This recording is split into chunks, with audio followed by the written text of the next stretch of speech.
நீங்கள் எது பேசினாலும் யாரும் சீரியஸாக எடுத்துக்கிறது இல்லையா? 5 காரணம் தான். என்னன்னு ஒன்னொன்னா கேட்கலாமா? முகம் புன்னகையோடு இருக்கணும்னு சொல்லி எந்த காரணத்துக்காகவும் தள்ளி கொடுத்துட்டு சிரிச்சுக்கிட்டே போகிறீங்க இல்லையா?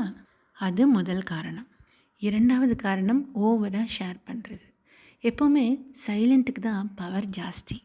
ப்ரைவசி தான் பவர்.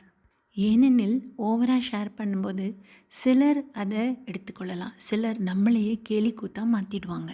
நம்மளை கேவலமாகவும் நினைக்க ஆரம்பிச்சுடுவாங்க. நம்ம பக்கம் உண்மை இருந்தாலுமே யாராவது உங்களை அவமானப்படுத்தினாலும் அவங்க கூடயே பொறுத்துக்கிட்டு இருக்கீங்க இல்லையா? இது 3வது. செல்ஃப் எஸ்டீமும் செல்ஃப் ரெஸ்பெக்டும் தான் பவர். 4th என்ன தெரியுமா?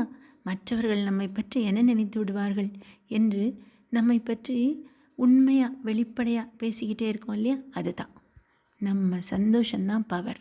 நம்ம உள்மனசுக்கு தெரியுமே நம்ம யார் என்னன்னு. லாஸ்ட்டாக ரொம்ப சாஃப்டாக இருக்கீங்களோ?